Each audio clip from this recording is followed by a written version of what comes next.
Gold, trusted gold buyers. మీరు తాకట్టు పెట్టిన బంగారాన్ని విడిపించి ఈ రోజు ఉన్న మార్కెట్ ధరకు కొనబడను. మల్లెమాల ఎంటర్టైన్మెంట్స్ ఫస్ట్ సీరియల్ అంటే డి ఫస్ట్ టైంలో అండి. డి ఫస్ట్ టైంలో తూర్పు వెళ్ళారని ఒక సీరియల్ స్టార్ట్ చేసి తెలుసండి. నన్ను ఆఫీస్కి పిలిస్తే వెళ్ళాను. వెళ్తే నా డైరెక్టర్ గారు విజయభాస్కర్ రెడ్డి గారు, ఆయన కూడా నాకు గురువు. నా జీవితంలో మర్చిపోలేని వ్యక్తి. అసలు నేను ఎవరో తెలియకుండా, నా పెర్ఫార్మెన్స్ ఏంటో తెలియకుండా క్యాబిన్లో కూర్చొని చూశాడు. ఇక్కడ ఓన్లీ మేనేజర్ మాట్లాడాడు అంతే నాతో. మాట్లాడితేను రెమ్యునరేషన్ అవి మాట్లాడారు. అవుట్డోర్ వెళ్ళాలండి, తిరుపతి దగ్గర కొటాలనే విలేజ్లో షూటింగు 3 months ఉండాలంటేను ఓకే సార్ అన్నాను.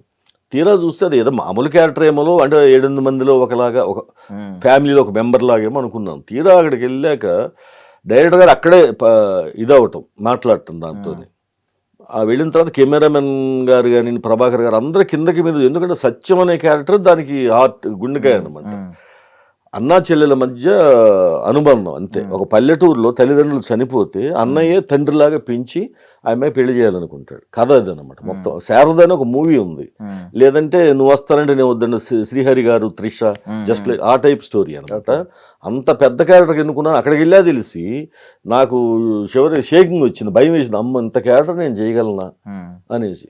కానీ డైరెక్టర్ గారు ఆ టీం మొత్తానికి అనుమానమే నన్ను చూస్తుంటే, ఎందుకంటే అమాయకంగా ఉన్నాడు ఇతను, ఏం చేస్తాడు ఎవరో తెలియదు ఇలా అనుకుంటే. డైరెక్టర్ గారు విజయభాస్కర్ రెడ్డి గారికి, ఆయనకి నేను జన్మతః రుణపడి ఉంటాను. జాగ్రత్తగా పాపం కూల్గా చెప్పి చేస్తే 2-3 days తర్వాత ఆటోమేటిక్గా కొంచెం టీం పరిచయం అయిన తర్వాత చాలా బ్రహ్మాండమైన పేరు వచ్చింది. నా సిస్టర్ కేసిన శ్రీదివ్య, ఇప్పుడు తమిళ్లో పెద్ద సినిమా హీరోయిన్, మీరు వినే ఉంటారు, బస్ స్టాప్ నా చెల్లెలు ఆవిడ అమ్మాయి. అలా అదొక ఆఫర్ వచ్చింది. తర్వాత మన సీరియల్లో మీకు ఆవిడ చెల్లెలు. ఓకే, ఇప్పుడు మీరు అన్నారు కదా, ఇప్పుడు నువ్వు వస్తానంటే నేను వద్దంటాను, శ్రీహరి గారు అలాగూ. అయితే నేను ఫస్ట్ శారదా మూవీలో ఏంటంటేనండి, ఈ పెళ్లి చేసిన ఫస్ట్ నైట్ అరేంజ్ చేస్తున్నప్పుడే అతను డాక్టర్, పక్క విలేజ్ నుంచి ఒక అతను వచ్చేసి డెలివరీ అవ్వట్లేదంటే ఫస్ట్ నైట్ బిఫోర్ ముందే వెళ్తాడు సూట్ కేసు అది తీసుకొని. డాక్టర్ అనమాట ఆయన, జమీందార్ కొడుకు, అమెరికా నుంచి వచ్చి మా చెల్లెలను చూసి లవ్ చేసి పెళ్లి చేసుకొని అయిన తర్వాత ఆడేందంటే, అప్పటికే నా చెల్లెలు లవ్ చేసిన ఒక పోకిరి ఉంటాడు ఊర్లో, వాడు పొలిమేరలో చంపేస్తాడు అన్నమాట మా బావని. స్టోరీ అది. అక్కడ నుంచి ఆ అమ్మాయి భ్రమలో ఉంటుంది, చనిపోలేదు. నేనేమో ఆ కర్మకాండాలు చేస్తూ చెల్లెలకి తెలియకూడదు. చాలా స్ట్రగుల్డ్ క్యారెక్టర్ అండి, అద్భుతమైన క్యారెక్టర్. అది చేశాను.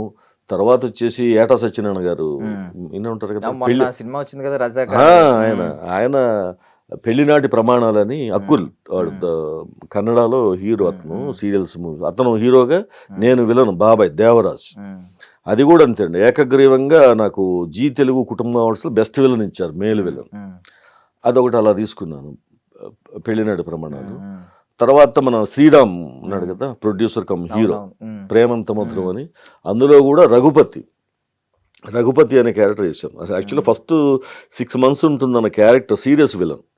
అంటే హీరోయిన్కి నాకు ఒక తింగరి కొడుకు ఉంటాడు, అంటే మైండ్ ఎదగని కొడుకు, అమాయకుడు. ఆడి నుంచి పెళ్లి చేయాలి, ఆ పెళ్లి అవ్వదు వీడికి, అసలు ఎవరు అమ్మాయిలు చేసుకోవట్లేదని. ఆ అమ్మాయి పూర్ అని చెప్పేసి ప్లాన్ చేస్తా.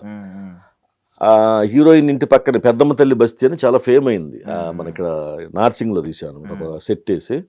అక్కడ నా చెల్లెలు ఉంటే చెల్లెల దగ్గరే ఉంటూ వాళ్ళని వచ్చిన సంబంధం మొత్తం చెడగొడుతూ, ఆ అమ్మాయికి ఆర్యవర్ధన్ హీరో వస్తే కూడా రోమర్స్ పుట్టించి బస్తీ మొత్తం బ్యాడ్ చేసి, ఇలాంటి క్యారెక్టర్. అక్కడ నుంచి నన్ను కామెడీగా చేశారు డైరెక్టర్ గారు, ప్రొడ్యూసరు. మన ఏనుంటాడు గుండు, శివ సినిమాలు చేశారు కదా, ఆయన పేరు ఎప్పుడు గుండె చేయించుకుని ఉంటారు ఆయన కూడా ఉంటారు అనమాట, ఫ్రెండ్, బెస్ట్ ఫ్రెండ్ హీరో. ఆయన ఏం చేస్తాడంటే, ఫస్ట్ నేను చేసే ఆగడాలు చూడలేక కావాలని, అంటే దానికి ఒక రీజన్ ఉండదు, కళ్ళు తీసేస్తాడు. అప్పుడు బ్లైండ్ అనమాట, నల్ల కళ్ళజోడు పెట్టుకొని అంతా వెతుకుతూ ఇలా. అలా 6 monthsలో అయిపోయే క్యారెక్టర్ 2 years వచ్చిందండి. బాగుంది, మంచి రెస్పాన్స్ వచ్చింది ఆడియన్స్లోని. ఇలా చెప్పుకుంటూ పోతే చాలా సీరియల్స్లో. ఇంకా కృషి గారు ప్రొడ్యూస్ చేశారు సినిమా డైరెక్టర్, పుత్రబొమ్మ, స్వార్చినికి.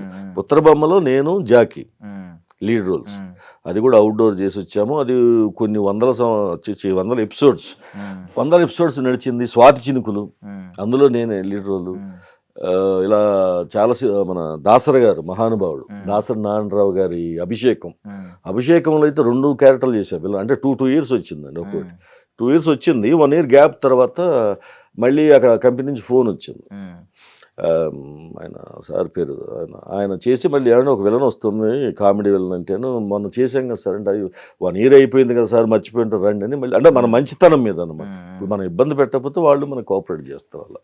సో ఇప్పుడు నార్మల్లీ నమ్మలేని నిజాలతో మొదలైంది మొదలైన కొన్ని నమ్మలేని నిజాలు చెప్పాలి మీరు. అంటే చాలా మందికి ఏంటంటే ఇప్పుడు మీరు గొప్ప నటులు, చాలా సీరియల్స్ చేశారు, మంచి పేరు తెచ్చుకున్నారు, ఎక్కడ మీకు ఇప్పుడు కూడా స్కెడ్యూల్ ఎక్కడ ఖాళీ లేకుండా మీకు నిరంతరం షూటింగ్ ఉంటూనే ఉంటుంది. బట్ ఏంటంటే కొంతమంది దీన్ని షో బిజినెస్ కింద మార్చుకుంటున్నారు. అంటే ఏంటంటే ఇప్పుడు మీరు చెప్పిన పేర్లలో కొంతమంది ఏంటంటే స్టార్ వరకు వెళ్తారు. ఇప్పుడు మీరు అన్న రవితేజ గారు ఉన్నారు. నార్మల్గా మీరు చెప్తున్న ఈ నేపథ్యం అంతా చూస్తుంటే రవితేజ గారు ఉన్నారు. ఆయన స్టార్టింగ్ పాపం ఎన్నో చిన్న చిన్న క్యారెక్టర్లు చేశారు, ఎవరు గుర్తుపట్టలేని క్యారెక్టర్. ఈ రోజు ఆయన మాస్ మహారాజా లాగా ఎదిగి చిరంజీవి గారు నా తమ్ముడు అని పిలిచే స్థాయి ఉన్నది. ఇద్దరు కలిసి మల్టీ స్టార్ యాక్ట్ చేశారు మెగాస్టార్ తో కలిసి. సో ఆ స్థాయికి వెళ్ళిపోయారు. ఎప్పుడైనా ఏంటంటే పొటెన్షియల్ ఉన్నా కూడా అవకాశం నడిపిస్తుంది. అవకాశం కూడా ఏంటంటే ఏదో క్యారెక్టర్ కాకుండా మెయిన్ లీడ్ ఏదైతే మనం షో చేస్తామో ఆ క్యారెక్టర్లు పడడం ఇవన్నీ జరుగుతూ ఉంటాయి.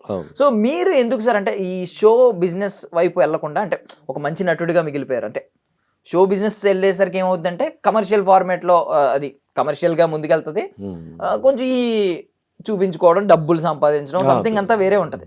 మీరంతా ఏంటంటే ఒక మంచి నటుడుగా ఇప్పటి వరకు ఒక మంచి నటుడిగా గుర్తింపు తెచ్చుకున్నారు. ఎందుకు అటువైపు మీకు ఎందుకు అడుగులు పడలేదు అసలు? అంటే యాక్చువల్గా అదేనండి, ఇప్పుడు రీసెంట్గా భానుమతి అని ఒక సీరియల్ మా టీవీలో టెలికాస్ట్ అయిందండి.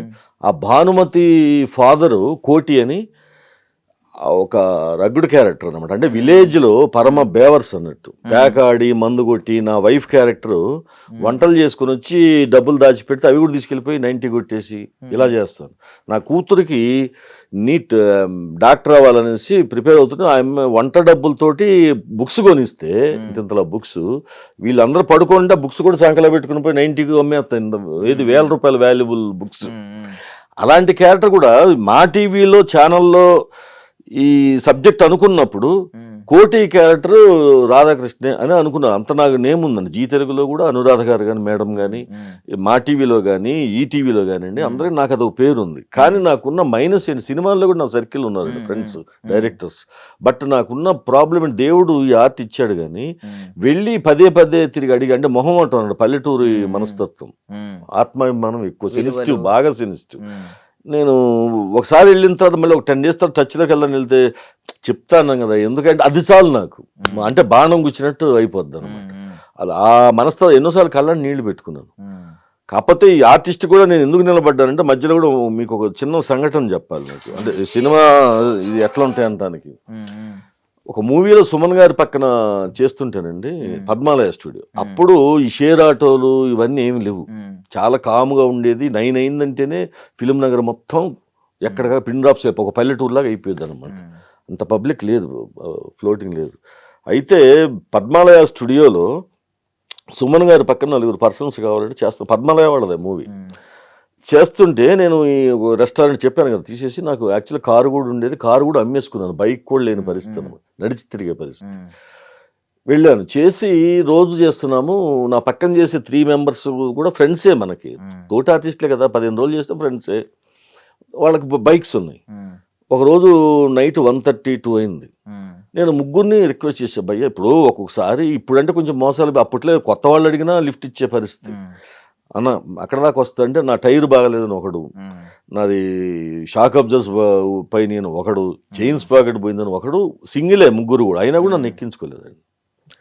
అక్కడి నుంచి నేను నడిచి వస్తుంటే, నేను ఇప్పుడంటే నన్ను ఇప్పుడు పోలీస్ డిపార్ట్మెంట్ చాలా మంది కూడా ఆపి ఓ సార్ అంటారు, నిజంగా చాలా మంది అండి. 10 మందిలో 5-6 నన్ను పోలీస్ ఆఫీసర్స్ కూడా గుర్తుపడతారు. యాజ్ ఆర్టిస్ట్ అని అందరూ చాలా మంది తెలుసు. మనం రీసెంట్ గా కూడా శిల్పారావం వెళ్తే మామూలు కాదనమాట, తిరగలాగా వచ్చేసాను. నాకు ఫాలోయింగ్ అక్కడ విలేజర్స్ ఎక్కువ, విలేజ్ నుంచి వస్తారు, వాళ్ళకి ఇంకా అభిమానం టీవీ ఆర్టిస్టులు అంటే. అలా అప్పుడేంటి అనామకుడు, నేను ఎవరినైనా చెప్పలేను, కళ్ళండి నీళ్లు పెట్టుకుంటూ ఏడ్చుకుంటూ పద్మాలయ స్టూడియో నుంచి ఫిలిం నగర్ వచ్చి జూబ్లీ చెక్ పోస్ట్ మీదుగా దాదాపుగా 1.5 hours పట్టిందండి. కళ్ళల్లో నీళ్లు తిరిగాయి. ఎందుకంటే కారు ఉంది, 20 acres పొలం అమ్ముకున్నాను, ఇంత జరిగి ఇప్పుడు కనీసం ఒక బైక్ లేదు, ఇంతమంది అంటే డబ్బు లేకపోతే ఇలా ఉంటుంది అనమాట మనిషి పరిస్థితి అనేసి, ఇండస్ట్రీలో కూడా ఇలాగే ఉంటుందని అనుకొని అప్పుడే డిసైడ్ అయ్యానండి.